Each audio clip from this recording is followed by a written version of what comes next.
तो जो आज इम्पोर्टेंट बात करनी है वो ये करनी है कि मैं पिछले कुछ दिनों से उसे मैं खुद फेस कर रही हूँ।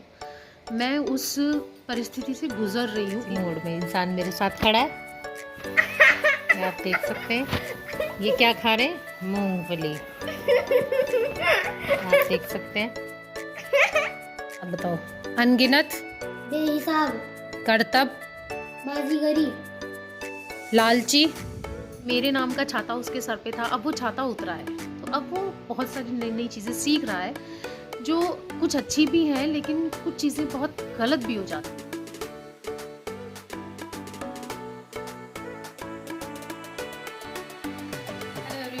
गुड मॉर्निंग, कैसे हैं आप सब? आई होप आप सब अच्छे होंगे, स्वस्थ होंगे और मस्त होंगे। तो चलिए जी, करते हैं आज के ब्लॉग की स्टार्टिंग। सबसे पहले आप सभी को राधे राधे। और ये वाला पर्दा वैसे मैं डाल कर रखती हूँ हमेशा, लेकिन हुआ क्या, कभी कभी खुला रह जाता है। इसके ऊपर मैं अपना किचन टॉवल जो है ना वो हैंग करके रखती हूँ। तो जी करते हैं आज के ब्लॉग की स्टार्टिंग, लेके कृष्ण कन्हैया का नाम। और कोशिश कर रही हूँ कि व्लॉग्स जो हैं वो रेगुलर बेस पे आप लोगों के लिए लेकर आ सकूँ। कुछ भी नया, कुछ भी जो भी मैं करती हूँ अपनी लाइफ में, वो सब आप लोगों के साथ में शेयर कर सकूँ। और अगर बुक में कुछ नया पढ़ा है तो वो आप लोगों के साथ में मैं वो भी शेयर कर सकूँ, क्योंकि ज़िंदगी देखो सीखने का नाम है। जहाँ से जो कुछ भी सीखने को मिल जाए वो सीख लेना चाहिए। तो मैं भी कोशिश करती हूँ कि आप लोगों के लिए कुछ अच्छी बातें लेकर आ सकूँ। तो जी मैं नहा कर आ चुकी हूँ, मैं आप लोगों को अपडेट दे देती हूँ। नहा कर आ चुकी हूँ। आराध्य सुबह स्कूल चला गया था। खाना जो है वो उसकी तैयारी मैंने सुबह ही कर दी थी, आटा लगा दिया था, सब्जी बना दी। और अब जो है मैं करूँगी जी नाश्ते की तैयारी। पूजा इन दिनों नहीं कर रही हूँ, और अब जो है पूजा जो है वो मेरे हस्बैंड करेंगे और मैं करती हूँ जी नाश्ते की तैयारी, क्योंकि टाइम जो है वो लगभग 10 बजने वाले हैं। मम्मी जी को भी इस टाइम तक भूख लग जाती है, पूछती हूँ क्या खाएंगी, तो उसके हिसाब से जो है नाश्ता पानी बनाऊँगी। और मेरे पतिदेव को तो अभी टाइम लगेगा, तो हो सकता है कि वो लड्डू वगैरह खा लें, मैं भी लड्डू खा लूँगी, क्योंकि अब सर्दियाँ जाने वाली हैं, थोड़े बहुत बच रहे हैं, तो मैंने कहा इनको जो है पूरा कर लें, क्योंकि उसके अलावा दिन में कोई टाइम नहीं होता जब हम लड्डुओं को खा सकें। तो जी चलिए बने रहिएगा ब्लॉग में, स्टार्ट करते हैं आज का ब्लॉग। उत्तर दें। तेनाली रामन चतुर थे। हाँ, तेनाली रामन महाराज को प्रिय थे। हाँ, कृष्णदेव राय ने तेनाली रामन की प्रशंसा की। हाँ, मंत्रियों ने महाराज को मोहरें लौटा दी। हाँ जी डियर फ्रेंड्स, तो मैं यहाँ पर ना आदि को मैंने एक चैप्टर लर्न करने के लिए दिया था, क्योंकि फाइनल एग्ज़ाम्स आ रहे हैं। हिंदी में लर्न करने को दिया था, तो वही जो है ना मैं उससे यहाँ पर सुन रही थी। तो पहले मैंने बुक में देखकर मतलब बुक वाला वीडियो रिकॉर्ड किया, फिर मैंने कहा चलो मैं दिखाती हूँ आप लोगों को कि मैं आदि से किस तरीके से सुनती हूँ और वो किस तरीके से जवाब देता है। अनगिनत, बेहिसाब, करतब, बाजीगरी, लालची, अ, लोभी, आंगन, घर के आगे का भाग, खुला बाग, चमत्कारी, अम, जादुई, करामाती। ये देखिए डियर फ्रेंड्स, ये है शाम का टाइम। ये हमारा आराध्य चतुर्वेदी रिलैक्सिंग मोड में। ये मेरा स्टूडेंट, ये अपने अलग मोड में। ये इसकी स्माइल सुनो आप लोग, कैसे हंसता है ये। अयान हंसो। अब इसको आवाज निकालने में भी रहा है। और ये एक अलग ही रिलैक्सिंग मोड में इंसान मेरे साथ खड़ा है, ये आप देख सकते हैं। ये क्या खा रहे हैं? मूंगफली। आप देख सकते हैं। और बाहर का मौसम अगर इसमें दिख जाए तो ये देखो हमारी गाड़ी खड़ी है, ये है लाइट थोड़ी कम हो। ये तो जी इसी तरीके से मस्ती मजाक करते हुए हमारी शाम बीती, और पूजा पाठ वगैरह सब चीज़ें होने के बाद में मैं आ गई थी किचन में खाना बनाने के लिए। तो मैं यहाँ पर ना बना रही हूँ रोटी, और इसके साथ ही मैंने शायद आलू मटर की सब्ज़ी बनाई थी। हाँ, आलू मटर की सब्ज़ी ही बनाई थी रात को, और साथ में मैंने बनाई गर्मा गर्म रोटियाँ। तो मैंने कहा भाई चलो एक छोटा सा वीडियो जो है वो यहाँ पर भी रिकॉर्ड कर लेते हैं। और मुझे बड़ा अच्छा लगता है इस तरीके से रोटी बेलती हुई जब दिखती है ना वीडियो में, और ऐसे इस तरीके से गर्मा गर्म फूली हुई रोटी, एक बार को मन हो जाता है कि यार ऐसी गर्म गर्म रोटी प्लेट में आ जाए तो मज़ा आ जाए। तो जी इस वीडियो को आप स्किप मत कीजिएगा। आगे जो है ना मैंने बहुत ही ज़्यादा ज़रूरी बात जो मुझे आप लोगों के साथ में शेयर करनी थी वो मैंने की है। तो यहाँ पर रोटी वगैरह सेकने के बाद में ना उस नाइट को, मतलब संडे की नाइट को मैंने कुछ भी और शूट नहीं किया था। फिर मंडे को सुबह मैंने जो है व्लॉग को स्टार्ट किया। तो यहाँ पर जी मैं लगा रही हूँ सुबह की झाड़ू।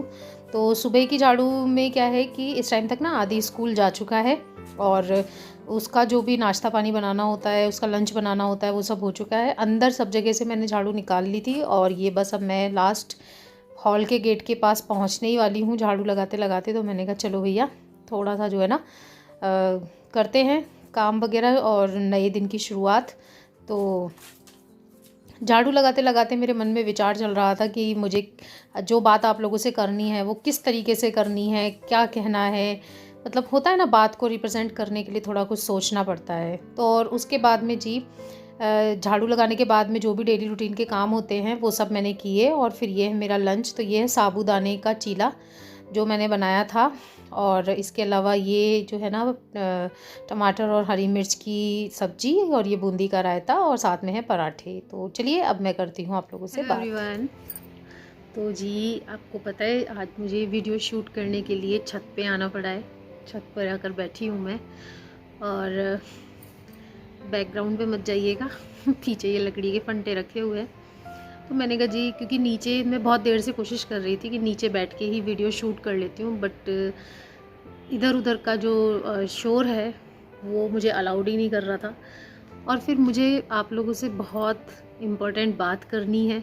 तो मैंने सोचा कि यार जब मैं बात करूँ तो फिर पूरी कंसंट्रेशन के साथ में बात होनी चाहिए, आपका ध्यान मेरी बात पर रहे, पीछे के बैकग्राउंड नॉइज़ पे नहीं जाए। यहाँ भी आएगा बट यहाँ मशीन वगैरह जो होती है ना, इनका शोर ज़्यादा है, तो अगर वो आए तो प्लीज़ उसे इग्नोर कीजिएगा। मुझे आप लोगों से जो आज इम्पोर्टेंट बात करनी है वो ये करनी है कि मैं पिछले कुछ दिनों से उसे मैं खुद फेस कर रही हूँ। मैं उस परिस्थिति से गुज़र रही हूँ इन दिनों। अच्छा, किस परिस्थिति से गुज़र रही हूँ कि जब हमारे बच्चे बड़े हो रहे होते हैं, आराध्य अब अप्रैल आएगी तब 11 इयर्स का हो जाएगा, कोई छोटा बच्चा नहीं है। बट जब हमारे बच्चे बड़े हो रहे होते हैं, देखो जब बच्चे छोटे होते हैं ना तो वो हमारी कंट्रोल में होते हैं, लेकिन जब बच्चे बड़े होने लगते हैं ना तो कभी कभी समझ नहीं आता कि कैसे रिएक्ट करें, क्योंकि उनका रिएक्ट करने का तरीका ना कहीं इतना अलग हो जाता है, इतना कॉम्प्लिकेटेड हो जाता है कि हमें समझ ही नहीं आ रहा होता कि हम उसके ऊपर कैसे रिएक्ट करें। जैसे कि मैं आराध्य के बारे में ही बात करूँ तो आराध्य पहले ऐसा नहीं था, बट हाँ देखो उसकी एज बढ़ रही है और वो उसका क्राइटेरिया बढ़ रहा है, उसके फ्रेंड्स बढ़ रहे हैं। तो बच्चा जब बाहर निकलता है तो बहुत कुछ सीखता है, वो सीख रहा है। अभी तक 5th क्लास तक वो मेरे साथ ही रहा, तो मेरी छत्र छाया में रहा कहना चाहिए कि मेरे नाम का छाता उसके सर पे था, अब वो छाता उतरा है।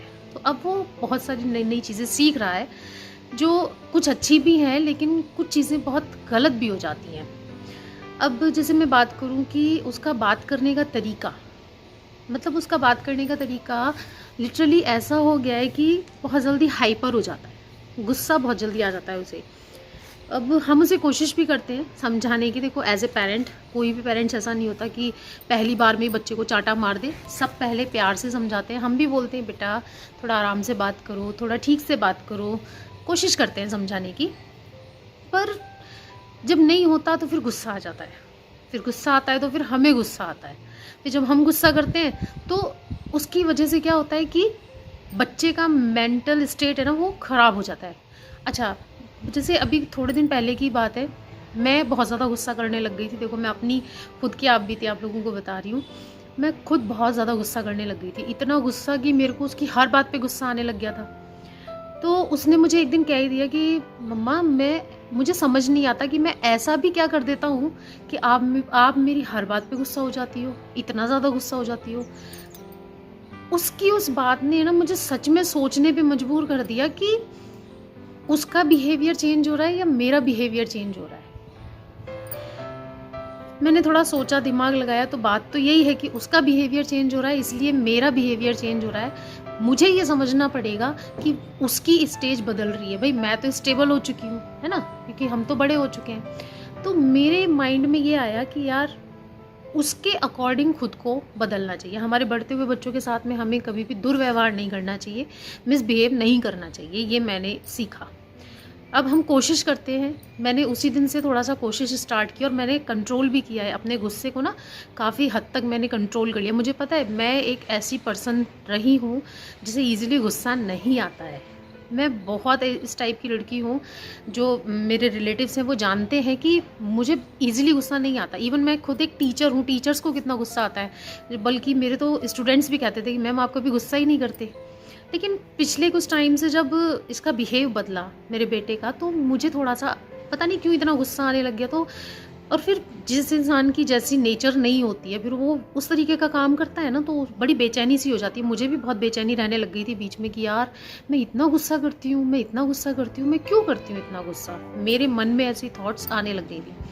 फिर मैंने खुद को कंट्रोल किया, खुद को थोड़ा सा रोका। अब जो मैंने खुद के अंदर चेंज किया है, मैं चाहती हूँ कि मैं आप लोगों के साथ में शेयर करना चाहती हूँ। देखो आप तो जैसे आप अपने बच्चे को पालोगे आप वैसे ही पालोगे, लेकिन ऐसी सिचुएशन अगर किसी और के साथ में भी है कि बच्चे बड़े हो रहे हैं, नहीं समझ में आ रहा है कि कैसे उनको हैंडल करें, तो मैं आप लोगों को बताती हूँ कि अब जब आराध्य थोड़ा सा गुस्से में कुछ कहता है तो मैं उसका रिप्लाई गुस्से में नहीं करती हूँ। मैं पूरी कोशिश करती हूँ कूल डाउन रहने की, उसे प्यार से बोलने की।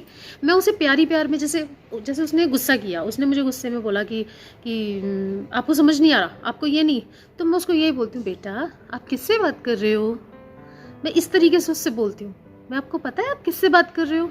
तो वो तुरंत ठंडा भी हो जाता है। मतलब मेरी ये चीज़ मुझे ऐसा लगा कि काम कर गई। मतलब उसे गुस्सा आता है, लेकिन जब मैं इस तरीके से बोलती हूँ ना, तो वो बहुत जल्दी वो भी ठंडा हो जाता है। वो बोलता है कि फिर उसे रियलाइज़ हो जाता है कि यार मैं सीरियसली मैं किसी दोस्त से बात नहीं कर रहा हूँ, मैं मम्मा से बात कर रहा हूँ या मैं पापा से बात कर रहा हूँ। तो वो तुरंत ऐसा हो जाता है कि सॉरी मम्मा, मैंने आपसे गलत वे में बात की। तो मैंने इस चीज़ को इस तरीके से हैंडल किया, इस तरीके से कोशिश की। और अभी तो भैया वो टीनेज में आया नहीं है, अभी तो उसे टीनेज में आना है, उसकी प्रॉब्लम्स अलग टाइप की रहेंगी, वो भी हम लोगों को फेस करनी है।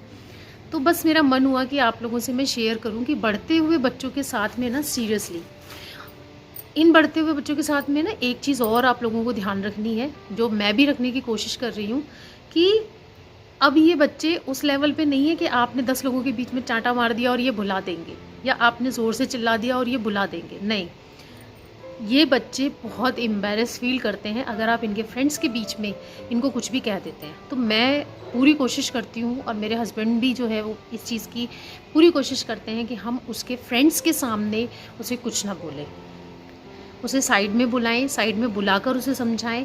फ्रेंड सर्किल में कभी भी आपको अपने बच्चे की इंसल्ट नहीं करनी चाहिए। आप इसे ऐसे ही ले लीजिए कि अगर आपका बच्चा 10 लोगों के बीच में आपकी इंसल्ट करे तो आपको कैसा लगेगा, अच्छा नहीं लगेगा ना। तो बच्चे को भी नहीं अच्छा लगता है। बच्चों की अपनी एक अलग टीम है, एक अलग उनका, जैसे मेरा बेटा कॉलोनी में खेलता है, उसकी एज के 4-5 बच्चे हैं, फिर बच्चे एक दूसरे का मजाक उड़ाते हैं, उससे बच्चों में नेगेटिविटी आती है।